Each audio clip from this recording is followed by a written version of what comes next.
Olá, boa noite. Que a graça e a paz da parte de Deus, o nosso Pai, e do nosso Senhor e Salvador Jesus Cristo esteja com os irmãos que estão aqui reunidos presencialmente, com todos aqueles que estão e irão nos acompanhar pelas redes sociais. Que Deus esteja abençoando vocês no poder do Espírito Santo.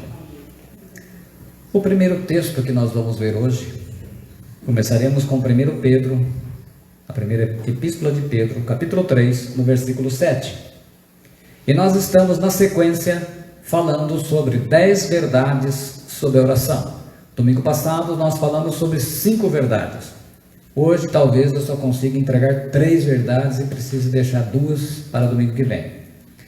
Nós estamos meditando na palavra de Deus e aprendendo agora de uma forma mais profunda as verdades sobre a oração, que eu creio que pela ignorância que o povo do Senhor tem nos nossos tempos, especialmente no lado ocidental e ainda mais no Brasil, a oração é uma das maiores deficiências na vida dos cristãos, de pastores, ministérios de louvor e de obreiros em geral.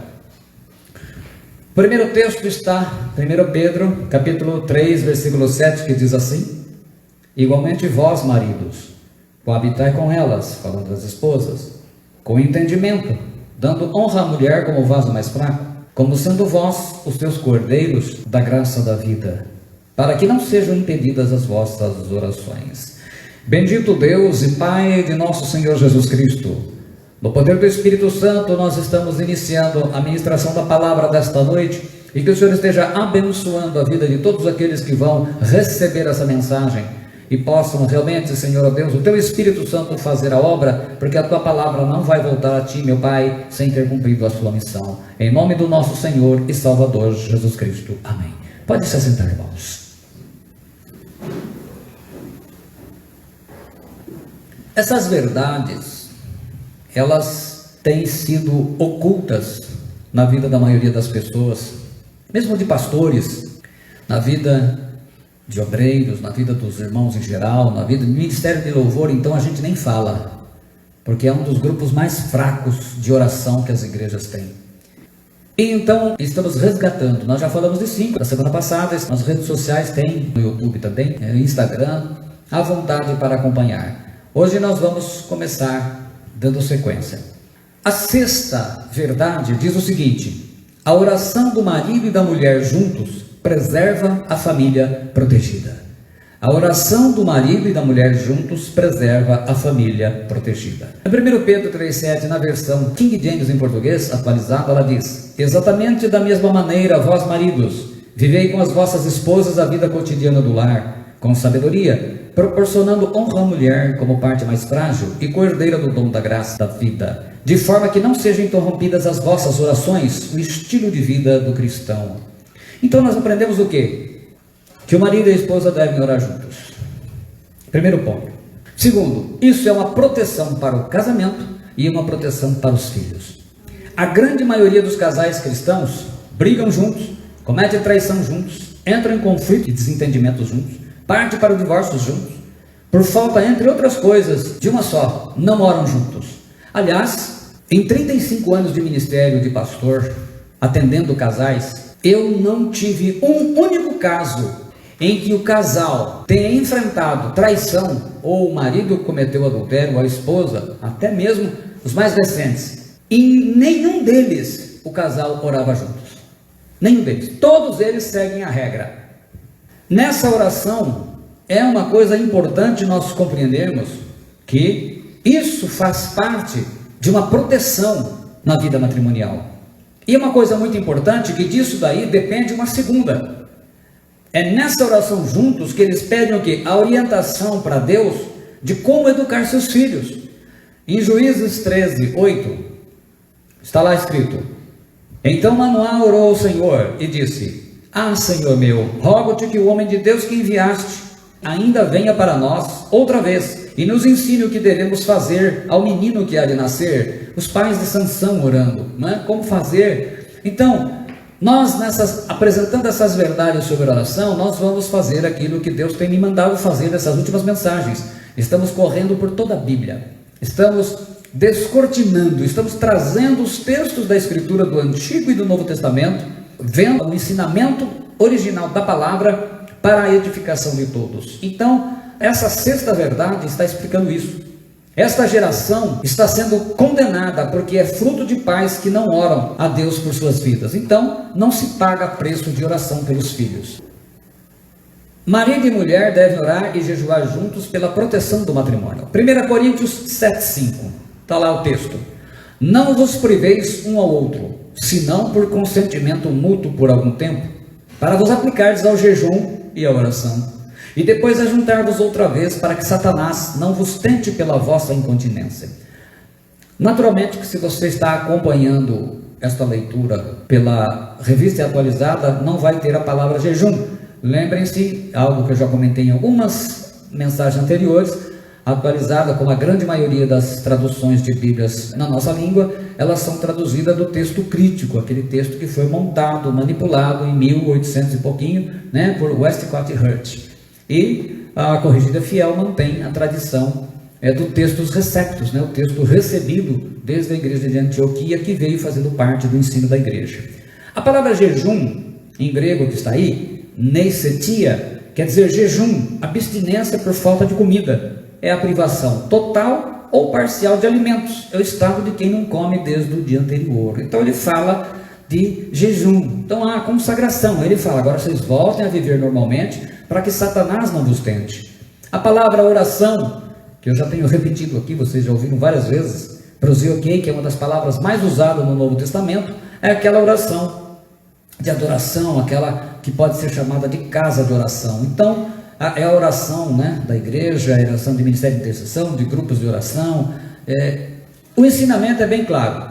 É muito importante que a gente compreenda isso. Então, nós precisamos de uma geração que ore a Deus. E começa o quê? No lar. Sétima verdade sobre a oração. Os homens usados por Deus para mudar a história eram homens de oração. Os homens usados por Deus para mudar a história eram homens de oração. Vamos começar por um texto que muito pregador não gosta de pregar. Ele traz alguns problemas e nós vamos tentar esclarecer. Josué orou para parar o sol e a lua. Josué 10, 12, 14 diz: Então Josué falou ao Senhor no dia em que o Senhor deu aos amorreus nas mãos dos filhos de Israel, e disse na presença dos israelitas: Sol, detente em Gibeon, e tu, lua, no vale de Ajalon. E o sol se deteve e a lua parou, até que o povo se vingou de seus inimigos. Isto não está escrito no livro de Jasser, ou no livro dos justos? O sol, pois, se deteve no meio do céu, e não se apressou a pôr-se quase um dia inteiro.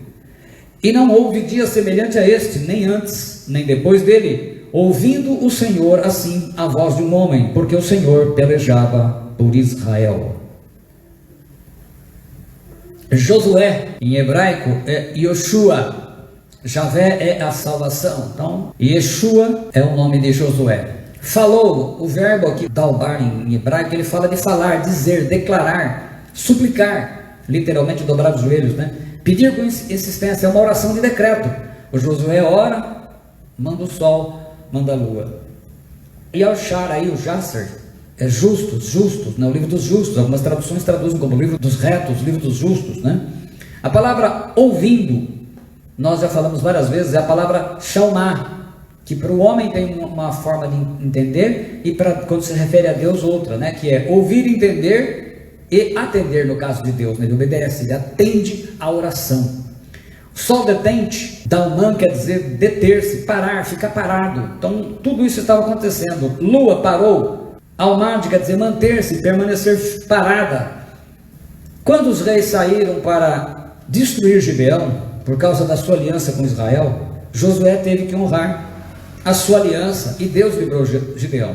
É interessante lembrar que foi a única vez que Josué e os anciãos não oraram ao Senhor antes de tomar uma decisão.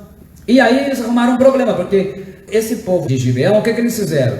Eles eram vizinhos, mas eles viram o que Josué fez em Jericó e falaram: nós não vamos ter chance nenhuma. Então o que eles fizeram? Pegaram roupas velhas, pão velho, tudo velho. Vamos falar que nós vem de uma terra muito distante para eles fazerem uma aliança com a gente. Eles enganaram eles. E aí então, quando Josué descobre que eles foram enganados, ele amaldiçoou, vocês vão ser escravos. Não, tudo bem, melhor ser escravo vivo do que ser livre e morto. E aí então os outros reis avançam para destruir Gibeão. E Gibeão grita para Josué: Josué, os inimigos vieram para matar-nos. E aí então Josué tem que honrar a aliança que ele fez, porque sempre se honrou a aliança, né? Então Josué fala diretamente para o sol e a lua. O que é o problema disso? Nós sabemos que a terra é que gira em torno do sol.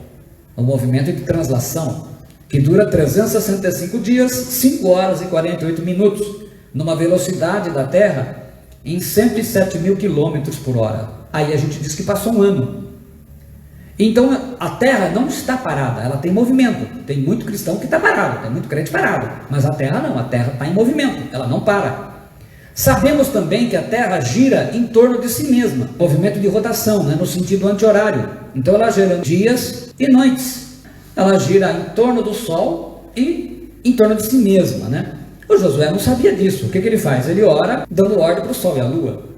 Agora Deus age num milagre extraordinário, prolongando aquele dia até que Josué vencesse a batalha, porque eles precisavam de dia claro. Segundo consta, os judeus não eram especializados em batalhas noturnas, até porque não se tinha armas modernas como hoje, né, de visão noturna. Aí então começa aquele problema: mas como que Deus faria para fazer esse milagre? O que nós vemos é que Deus honrou a autoridade de oração de Josué. Então Josué precisava de um evento sobrenatural, e ele ora e é honrado. Então começam os obstáculos, porque se tem medo de falar. Deus teria que fazer, segundo se pensa, primeiro, paralisar o movimento do eixo da terra. A terra se move em 24 horas, a 1.666 km por hora, o que causaria um sério problema. Já imaginou? Ela tem que parar. Ou então ele teria que prolongar o dia pela refração de luz, um movimento bastante conhecido, esses movimentos que estudam movimento de elíptico. Ou então, a terceira é fazer um milagre sem explicação ao nosso entendimento racional, porque Deus criou o sol e a lua na quarta-feira. Está escrito lá em Gênesis 1, 14, 19. E disse Deus: haja luminares na expansão dos céus para haver separação entre o dia e a noite, e sejam eles para sinais e para tempos determinados e para dias e anos, e sejam para luminares na expansão dos céus, para iluminar a terra. E assim foi. E fez Deus os 2 grandes luminares, o luminar maior para governar o dia, e o luminar menor para governar a noite. E fez as estrelas, e Deus os pôs na expansão dos céus para iluminar a terra, e para governar o dia e a noite, e para fazer separação entre a luz e as trevas. E viu Deus que era bom, e foi tarde e manhã, o dia 4º. Então, o que acontece? Deus é o Criador de todas as coisas. Ora, o que Ele fez, como Ele fez, aí é uma situação que só Ele sabe. Se para os salvos, quando estivermos na Nova Jerusalém, nos novos céus e nova terra, Ele revelar, tudo bem, estaremos em outras condições. Mas hoje, o que é importante dizer? Claro que Josué não sabia, até porque para descobrir que a terra gira em torno do sol, foi descoberta de Nicolau Copérnico e Galileu Galilei, aí depois de 1400. Deus não está preocupado com isso. Ele é soberano, Ele é criador, então Ele tem todas as coisas sob o seu domínio, sob o seu controle. Ele fez o que bem entendeu, o que foi necessário, porque Josué fez uma oração. Mas qual era o crédito que tinha? Era que Josué era um homem de oração. O que ele precisava era um milagre doido, se a gente for pensar, uma coisa que ia contra a natureza. Mas não importa, era uma oração de um homem de oração, de um homem de fé. Vocês imaginam um general na frente de um exército, ao invés dele tirar a espada, ele erguer a mão para o céu e orar, e ele ter confiança de que Deus iria fazer o dia ficar maior. Então entenda que é o poder que tem a oração de quem confia no único Deus verdadeiro. Isso foi possível porque é um milagre da oração. Não há nada mais poderoso na terra do que a oração de um justo. E Josué é um exemplo disso. A oração parou o sol e a lua, e a oração vai deixar o céu em silêncio. Quando Deus for responder às orações, nós vimos no Apocalipse ontem, todos os louvores no céu cessarão, para que Deus responda às orações dos santos na grande tribulação. Você entende o poder que tem a oração? Se a igreja brasileira entendesse o poder da oração, nós teríamos visto uma reversão no quadro da pandemia. Mas nós estamos vendo hoje, como eu vi na internet, os pastores, os irmãos, a única coisa que se faz é culpar o presidente da república por causa da Covid-19. Ao invés de orar, a Bíblia manda orar. Mas é difícil orar, porque para orar tem que ser espiritual, tem que andar no Espírito. O livro do Justo era um antigo e clássico livro de poesias sobre heróis e façanhas de Israel. Ele também sugere, afirma, que o sol permaneceu no céu por um longo tempo e a lua não veio. Segundo Samuel 1,17, Samuel também faz referência a esse livro. Pranteou Davi a Saul e a Jonatas, seu filho, com esta lamentação, determinando que fosse ensinado aos filhos de Judá o hino ao arco, o qual está escrito no livro dos justos. O profeta Abacuque não teve vergonha de falar sobre esse milagre. No capítulo 3, versículo 11, ele fala: o sol e a lua pararam nas suas moradas, andaram à luz das tuas flechas e o resplendor do relâmpago da tua lança. Meus irmãos, homens que fizeram diferença no mundo, como eu disse, na história, eram homens de oração. Os homens que mais manifestaram Cristo em seu caráter e que afetaram mais poderosamente o mundo em favor do Senhor e das almas, foram homens que gastaram tanto tempo com Deus que fizeram disso uma característica notável da sua vida. Porque uma das maiores características de um verdadeiro cristão é a oração. Você fala, a gente não sabe se é cristão ou não. É fácil. Pergunta quanto tempo ele tem de oração. Ah, eu gasto muito tempo de oração. Você vai perguntar o resto. O pastor inglês Charles Simeon, 1759-1836, ele devotava-se a Deus das 4 às 8 da manhã e pregou por 54 anos e foi um dos fundadores do ministério da igreja entre o povo judeu que trouxe conversão. O pastor John Fletcher, 1579-1625, ele manchava as paredes do seu quarto com o sopro de suas orações. Às vezes ele orava a noite toda, não me levantava da cadeira, disse ele, sem elevar o meu coração a Deus. A sua esposa Mary Fletcher foi uma das mulheres pioneiras como pregadora do Evangelho. Porque vocês imaginam a opressão na vida feminina, não podia fazer nada, essa foi uma delas. Por quê? Porque junto com o marido eram de oração. O reformador da igreja, Martinho Lutero, 1483-1546, afirmou: se não gastar 2 horas em oração todas as manhãs, o diabo obtém sua vitória naquele dia. Tenho tantos afazeres que não consigo prosseguir sem passar 3 horas em oração todos os dias. Lutero tinha um lema: aquele que orou bem, estudou bem. O bispo inglês Thomas Ken, 1637-1711, passava tanto tempo com Deus que se dizia ter a alma cativada de encantos por Deus. Ele estava na presença de Deus em oração antes de o relógio bater 3 horas da madrugada. É um dos autores do Inário Moderno da Inglaterra. Até hoje, o Inário da Inglaterra foi feito por um homem o quê? Não é que cobrava 200 mil de cachê por causa de louvor, não. Ele gastava horas de oração. É essa a diferença. O reverendo escocês Samuel Rutherford, 1600-1661, cuja piedade, quer dizer, a vida espiritual, exalava uma intensa fragrância, levantava às 3 da madrugada para se encontrar com Deus em oração. Sua influência na Escócia como pregador e escritor foi profunda. Payson fez sulcos, ele fez buraco nas pranchas de madeira rígida, em que seus joelhos se apoiaram com tanta frequência e por tanto tempo, orando. Seu biógrafo disse: sua contínua insistência na oração, quaisquer que fossem as circunstâncias, quer dizer, a coisa podia estar explodindo para o lado dele, ninguém o tirava da oração. Essa era a diferença desses homens para os de hoje. É o fato mais notável de sua história, e isso serve para indicar o dever de todos os que queiram igualar-se a essa distinção.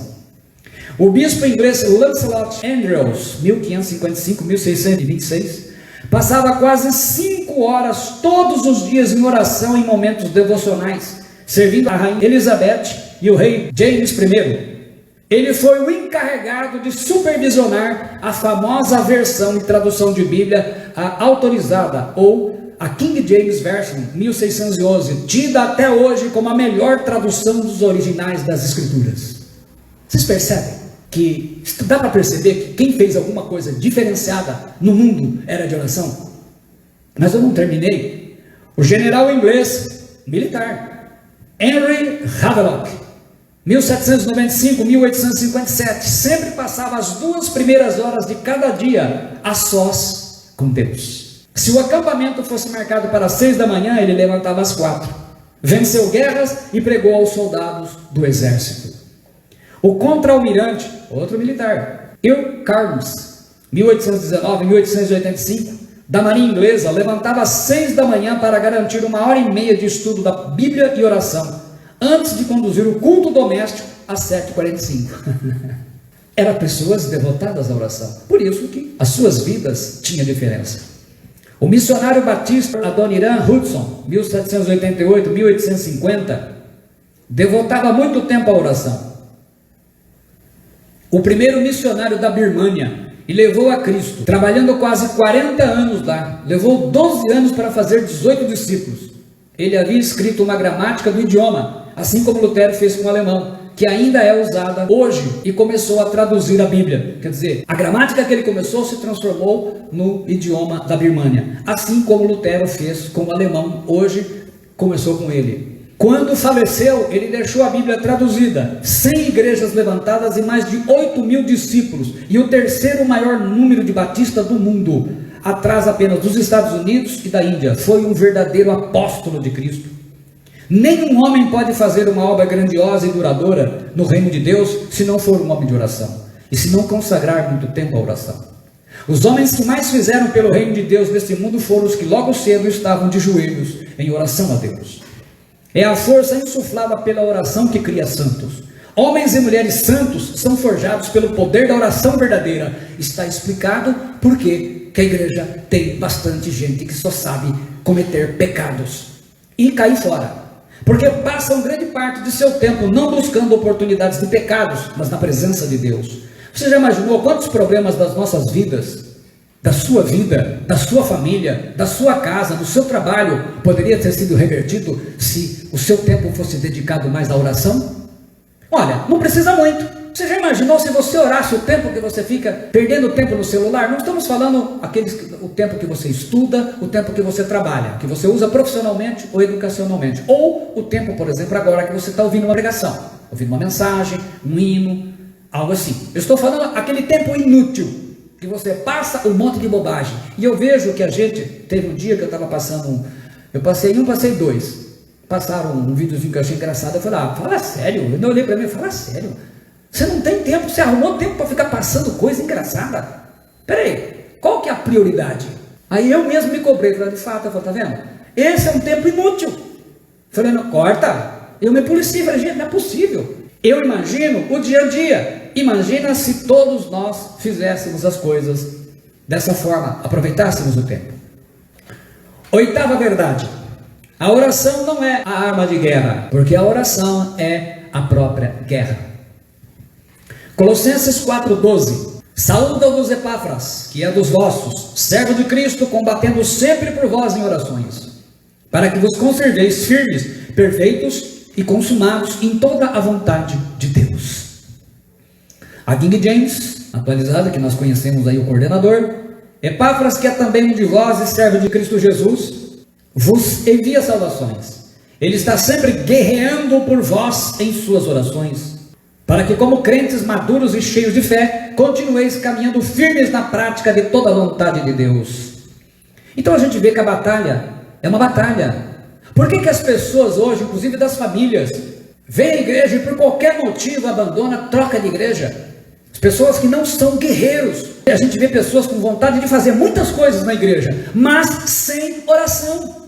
São pessoas sem vida de oração. E o que acontece? Não sabe permanecer na presença de Deus. Epáfras, o grego Epáfras, quer dizer gracioso, uma pessoa cheia da graça de Deus. combatendo, agonizomai, quer dizer, lutar pela vitória, dar andamento a uma guerra, ser um soldado, equipar-se com armas, ir à guerra, lutar por um prêmio numa competição nos jogos públicos. Então, combater em oração é uma guerra pelo casamento, é uma guerra pela esposa, é uma guerra pelo marido que bebe e xinga e briga, é uma guerra pelo filho que está envolvido na droga, que está envolvido no homossexualismo, no lesbianismo, que está envolvido com gangues, está com problemas na polícia, com problemas na justiça. É um combate de oração pela enfermidade que não recebeu cura ainda de alguém da família, é o filho, é alguém da família que está enfermo, que tem algo mal, é um combate, é uma guerra. Nós temos que entender, pela conversão de alguém da família. Então é um combate, é uma batalha. E como que se ganha uma guerra? Guerreando, é todo dia, é insistência. Eu estou dando exemplo para vocês, na Bíblia e fora da Bíblia, de pessoas que fizeram coisas diferentes, porque oravam. Entenda, irmão, irmãs, entendam vocês que estão me ouvindo pela internet, se não tiver vida de oração, não tem nada. Todos os homens e mulheres de Deus que fizeram transformações nas suas vidas, nas suas famílias, porque eram pessoas consagradas à oração. Eles tinham entendimento da importância da oração. É muito triste como a gente ouve, e já ouvi muito disso, porque já atendi tanta gente, de pastores e líderes, de famílias. Pastor, gente, a oração é algo espiritual. Nós temos mais coisa para falar sobre isso ainda para frente. Então é algo que vai matar a carne. É algo que vai ter que crucificar a carne. Mas você olha a situação, você vê os problemas. E quem tem filhos, está criando os filhos, estão vendo os problemas dentro do lar. Estão vendo as obras diabólicas destruindo famílias. E o que fazemos? Tudo menos tempo de oração. Oração em casa, oração congregacional.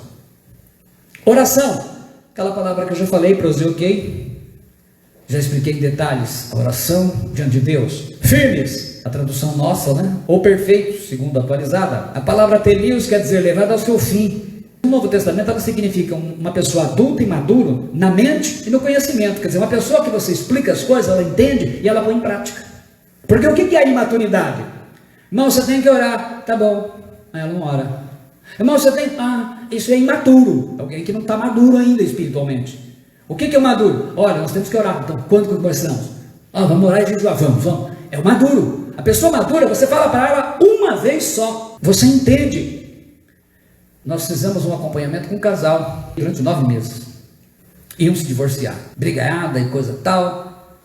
Todos os princípios eu fui corrigindo e ensinando. E um deles foi esse aqui. O que é gratificante é de ver que quando chega no final as pessoas falam: pastor, agora graças a Deus nós já sabemos identificar os problemas, resolvê-los. E quando são situações que estão acima das nossas forças, nós apresentamos a Deus em oração. Dobramos os joelhos juntos, em vez de discutir, nós oramos a Deus. Aleluia.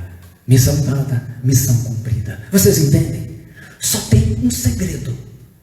Um segredo, a vitória que você busca. Só tem um segredo, o milagre que você espera. Só tem um segredo para ser realizado o seu desejo, o seu sonho. É uma vida consagrada em oração. É uma vida dedicada em oração. Entenda que hoje as famílias, cedo ou tarde, estão passando por provas. E a pior prova que se tem é quando morre um familiar sem Cristo, longe da salvação de Jesus, e nós queremos atribuir a salvação a boas obras. Mas era bom, não fazia nada de mal, não ia à igreja, mas não falava nada mal de ninguém. Gente, boas obras não salvam ninguém. Quem está acompanhando o Apocalipse vai chegar na última parte, vocês vão ver isso. A salvação está em Jesus Cristo. Ele é o único advogado diante do Pai. Nós não temos advogada lá não. Só tem um advogado, há só um mediador entre Deus e os homens, que nos reconciliou a preço de sangue e na cruz. Consumados, nossa tradução convictos, atualizada. Pleiru quer dizer encher totalmente, tornar pleno, completar, aperfeiçoar. Abraão na intimidade da presença de Deus. Vamos ver o primeiro exemplo de guerra. Eu gosto demais dessa passagem. O que aconteceu? Deus avisou Abraão que ia destruir Sodoma e Gomorra. O que ele logo captou? Sodoma morava o sobrinho dele. Gente, nós sabemos que sobrinho é como filho. A gente ama o sobrinho, tenho certeza que os bons tios e tias amam o sobrinho como filho. Não tem diferença, não toma parte. Então fala assim, olha, vai fazer algo para o teu sobrinho. Aquilo dói na alma. Então quando Deus falou que ia destruir, ele falou, vai matar meu sobrinho.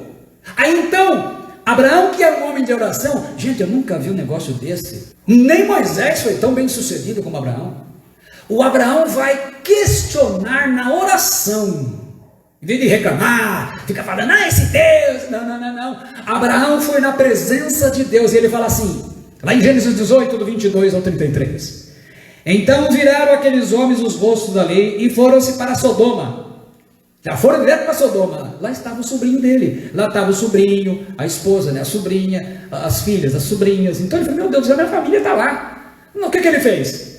Mas Abraão ficou ainda em pé diante da face do Senhor, na presença de Deus. E chegou-se Abraão dizendo, destruirás também o justo com o ímpio? Olha a sabedoria. Se porventura houver 50 justos na cidade, destruirás também e não pouparás o lugar por causa dos 50 justos que estão dentro dela? Longe de ti que faças tal coisa, que mates o justo com o ímpio. Quer dizer, não dá, o senhor não pode tratar o justo igual ao ímpio. O justo te obedece, o ímpio não. Que o justo seja como o ímpio longe de ti. Não faria justiça o juiz de toda a terra? Diz Abraão ao Senhor. Então disse o Senhor, se eu em Sodoma achar 50 justos dentro da cidade, pouparei a todo lugar por amor deles. E se isso fosse em agudo, será que tem 50 justos nessa cidade? Não estou falando de evangélico, evangélico tem mais, cristão também. Eu estou falando de justos, de pessoas que são de verdade, que levam a palavra do Senhor a sério. E respondeu Abraão dizendo, eis que agora me atrevi a falar ao Senhor, ainda sou pó e cinza. Sempre se humilhando na presença do Senhor. Se porventura de 50 justos faltarem 5, porque ele pensou, eu acho que 50 justos naquela cidade é demais, hein? Vamos tirar uns 5. Destruirás aqueles 5 toda a cidade? Então Deus responde para ele e disse, não a destruirei se ali encontrar 45. Aí o Abraão pensou mais um pouquinho e disse, 45 eu acho que é demais também. Eu acho que tem muita gente lá, tem muito, não vai achar. Vamos diminuir. E continuou ainda a falar e disse, se porventura acharem ali 40, ele já tirou 10 no começo da oração dele, e disse, não o farei por amor dos 40. O Senhor respondeu. Aí o Abraão parou e falou, 40 justos? Não, estou achando que aquela cidade é muito pecadora, vai ser difícil achar, vamos diminuir o negócio.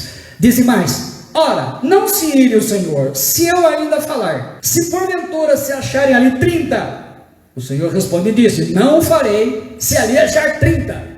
O Abraão ainda pensou, o sobrinho dele lá, ele falou, não, 30 justos, não, eu acho que vai ser muita gente ainda, vamos diminuir a conta aí, porque vai ser difícil. E disse, eis que agora me atrevi a falar ao Senhor, se porventura se acharem ali 20, vocês imaginam que dos 50 ele já tirou 30. E disse, não destruirei por amor dos 20. O Abraão ainda pensou mais um pouquinho e falou, não, 20, eu ainda acho que é muita gente ainda para encontrar naquela cidade ímpia. Disse mais, ora, não se ligue o Senhor, que ainda só mais esta vez eu falo. Agora ele abaixou meu negócio. Se porventura se acharem ali 10, disse, não a destruirei por amor dos 10. E retirou-se o Senhor quando acabou de falar a Abraão, e Abraão tornou-se ao seu lugar. Veja bem, não tinha 10 justos daquela cidade, e por isso que foi destruída. A intimidade de um homem. Mas o que Deus fez? Mandou os anjos para poupar o sobrinho dele, porque ele intercedeu. Por que ele intercedeu pela cidade? Porque lá morava o sobrinho dele. Ele falou, não, vai matar meu sobrinho lá. E ele orou a Deus, e os anjos foram lá. Se a mulher do Ló não tivesse olhado para trás, ela também desfrutaria, porque ele estava tirando a família. Eles estavam demorando lá, todo mundo enrolando, querendo levar a coisa, não dá tempo. O anjo puxa pela mão todo mundo. Aí a mulher olha para trás, aí ficou por ali mesmo. Mas as filhas e o Ló, o sobrinho dele, foram salvos. Vejam o que é, o que? Alguém por orar pela família. Por isso que no Novo Testamento nós vamos falar do justo Ló. E Jesus disse que nos últimos dias estaria como o de Noé, como também o de Ló. Então o Ló foi salvo. a família dele, pelo menos uma parte da família, a preocupação que Abraão tinha com seus familiares. E isso é importante, assim como um dia Noé também teve. A oração de Moisés. E clamou Moisés ao Senhor dizendo: que farei a este povo? Daqui a pouco me apedrejará. Em Êxodo 17, 4, 8 e 16. Então veio Amaleque e pelejou contra Israel em Refidim. Por isso disse Moisés a Josué: esconde-nos, homens, e sai, peleja contra Amaleque. Amanhã eu estarei sobre o cume do outeiro, e a vara de Deus estará na minha mão. E fez Josué como Moisés lhe dissera, pelejando contra Amaleque. Mas Moisés, Arão e Hur subiram ao cume do outeiro. E acontecia que quando Moisés levantava a sua mão, Israel prevalecia. Mas quando ele abaixava a sua mão, Amaleque prevalecia. Quer dizer, Moisés erguia a mão, vencia os hebreus. Moisés abaixava a mão, vencia os amalequitas. Porém, as mãos de Moisés eram pesadas. Por isso tomaram uma pedra e a puseram debaixo dele, para assentar-se sobre ela. E Arão e Hur sustentaram as suas mãos de um lado e de outro. Assim ficaram as suas mãos firmes até que o sol se pôs. E assim Josué desfez a Amaleque e a seu povo ao fio da espada. Então disse o Senhor a Moisés: escreve isto para a memória no livro, e relata aos ouvidos de Josué, que eu totalmente hei de riscar a memória de Amaleque de debaixo dos céus. Não existe mais nenhum amalequita nos nossos dias. E Moisés edificou um altar, ao qual chamou: o Senhor é minha bandeira. E disse: porquanto jurou o Senhor, haverá guerra do Senhor contra Amaleque de geração em geração. Levantar as mãos é símbolo de oração, oração de guerra. Era também um sinal militar, de início de uma batalha. Quando oramos, nós levantamos as mãos e vencemos. Os hebreus levantam as mãos. Paulo fala isso em Timóteo. Abaixar as mãos significa ser omisso na oração. Quando nós não oramos, nós abaixamos as mãos. Somos derrotados por problemas, doenças e falta de fé. Aí eu pergunto: você está levantando as mãos ou você está abaixando as mãos? Nos nossos dias seria mais ou menos como levantar a guarda ou baixar a guarda. Então, levantar as mãos, sinal de oração. Estou orando, estou abençoando, estou clamando. O Senhor é minha bandeira, Jeová Nissi, Javé ou Jeová é minha bandeira. A oração de Jabes. 1 Crônicas 4:10 diz: porque Jabes invocou Deus de Israel dizendo: se me abençoares muitíssimo e meus termos ampliares, e a tua mão for comigo, e fizeres que do mal não seja afligido, e Deus lhe concedeu o que ele tinha pedido. Sabe o que é interessante? Que é uma das poucas orações em que Deus atende todos os pedidos, porque às vezes a gente exagera, pede coisa fora. Jabes, Yabes, em hebraico quer dizer afligir, triste, sentir pesar. Então ele devia estar, a família devia estar passando por problema, e deu esse nome para o rapaz. Aí diz que ele invocou, a palavra kaural em hebraico quer dizer clamar. Ele suplicou, ele pediu insistentemente, ele rogou, ele implorou, ele chamou. É fazer as orações a Deus mesmo com muita insistência. Eu gosto desta palavra abençoar, porque vem de bênção. Abençoar, Baurak, quer dizer lançar a bênção. O que quer dizer abençoar? É lançar a bênção. Então quando eu falo, o Senhor te abençoe e te guarde, eu estou o quê? Lançando a bênção sobre você. Você fala, eu recebo. Eu lanço a bênção e você recebe. A palavra bênção em hebraico é berauká, significa proteção de Deus, é o favor dele, é a graça dele, como um dom, como um presente, como uma prosperidade no sentido bíblico, né? A ideia da palavra é que a bondade e a benevolência de Deus, ela é usada a teu favor. Então quando a pessoa diz, eu te abençoo, ele está lançando a bênção sobre a sua vida. O que? O favor de Deus, a graça de Deus, né? Os meus termos ampliares. Gebu aí é território, fronteira. Ele queria recuperar aquilo que o inimigo tomou dele. Na sua eficaz oração, o Jabes ele faz 4 pedidos: a bênção de Deus, como fruto do relacionamento que ele tinha com Deus; ampliar os territórios dele, então vai ampliar o espaço; a proteção de Deus, da mão de Deus, ele fala que a tua mão for comigo; e a proteção porque ele não fosse atingido nem afligido pelo mal, porque ele iria guerrear contra um inimigo que usava feitiçaria. E Deus atendeu os 4 pedidos da oração dele, porque ele fez uma oração eficaz, uma oração de necessidades. Ele não foi vaidoso, ele não foi egoísta, mas a sua oração foi realmente aquilo que era correto e justo. E a Bíblia diz que Deus lhe concedeu o que lhe tinha pedido. Então nós devemos saber que, como Deus atende necessidade, ore, busque a Deus, peça, faça pedidos sábios, faça pedidos que de fato são necessidade, são pedidos em que Deus vai olhar e ver que aquilo é necessário para que Ele possa responder com você. E faça como Jabes, tenha fé. Se você observar todos os exemplos que eu estou dando, e olha que desde a semana passada, todos os exemplos de oração da Bíblia que eu estou trazendo a explicação para que entendam sempre um fundamento. Que Deus responde orações que não precisa saber falar direito, eu preciso saber pedir direito, pedir as coisas corretas. E no final, para eu encerrar essa parte, a oração sobre a Covid-19. 1 Samuel 12, 23 diz assim: e quanto a mim, longe de mim que eu peque contra o Senhor, deixando de orar por vós, antes vos ensinarei o caminho bom e direito. Isso eu também estou fazendo. Os cristãos acometidos pela praga da Covid-19, não sei se você já conversou com alguém, relatam que além dos sintomas físicos da doença, febre, tosse seca, cansaço, dificuldades respiratórias, dores musculares, pressão ou dor no peito, perda de paladar, de olfato, diarreia, conjuntivite, essas coisas todas, eles relatam na parte espiritual. Olha só isto: é uma doença maligna e traz pensamentos de morte. É horrível, pois parece que a gente não está no corpo. O que nos sustenta é a palavra de Deus e as orações.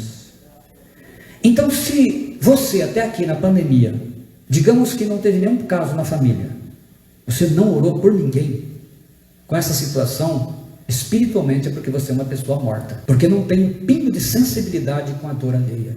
Olhou, em casa está tudo protegido. Como que você agradeceu a Deus? Não orou por uma única alma. Espiritualmente é uma pessoa morta. Isso eu estou falando porque eu converso, eu oro com pessoas, eu converso com pessoas, a gente manda mensagem, o que pode, as nossas mensagens têm sido, muitos irmãos e irmãs divulgam essas mensagens, mandam para outras pessoas. Nós fazemos o que está ao nosso alcance. Então a oração, uma das coisas que agrada a Deus na oração é nós nos compadecermos daqueles que sofrem. Então, nesse tempo de pandemia, esteja associado às pessoas que oram por pessoas, não só aqueles que são conhecidos, porque eu fico sabendo de uma pessoa conhecida, mas também as pessoas que não conhecemos. Nós oramos, e tenho feito toda semana, pelo menos um dia eu tenho orado pela cura da Covid, justamente para que se mande sempre novas orações para as pessoas. Mensagem, sempre coloco uma mensagem de ânimo. É muito importante que as pessoas recebam isso, porque veja bem, eles relatam isso, é a palavra de Deus e as orações que ajudam, porque entre outras coisas, como foi bem colocado aqui, é uma doença maligna e ela traz pensamentos de morte na pessoa. Então nós temos que nos compadecer e orar. Resumindo até aqui, quem ora sabe o que Deus vai fazer, quem não ora vai ficar reclamando a vida inteira, porque Deus não fez isso, porque Deus não fez aquilo, eu pedi e não recebi, porque está acontecendo assim, faz tanto tempo que eu faço assim. Sim, porque você não faz as coisas da forma correta, porque todas as pessoas que tiveram mudanças na sua vida e na vida da sociedade, da geração onde estavam, tiveram uma postura correta e madura, entenderam a necessidade de oração e pagaram o preço. Nós não pagamos preço por coisas espirituais. Quando é sacrifício para fazer uma viagem, por exemplo, nós ficamos dias, nós economizamos dinheiro, nós fazemos de tudo, realizamos o nosso desejo, enchemos as redes sociais. Quando é para oração, as desculpas que eu nem gosto de ficar usando no púlpito, porque isso pode fazer as pessoas pecarem, simplesmente porque nós somos covardes da oração. E esse tipo de gente é o que nós estamos vendo. Vão ficar muitas vezes perguntando ao Senhor por quê? Por quê? A resposta está sendo dada, basta você crer. Pai Celestial, em nome de Jesus Cristo, te agradeço até aqui. Muito obrigado, que o Senhor esteja abençoando, meu Deus, as vidas, todas as pessoas que estão recebendo essa mensagem, possam despertar para uma vida de oração, meu Deus, em nome do Senhor Jesus Cristo. No domingo que vem, eu vou então terminar falando a 9ª e a 10ª, para não ficar corrido, porque eu quero trabalhar bem e que todos possam ter esse aprendizado. Deus te abençoe, em nome do Senhor Jesus Cristo. Amém.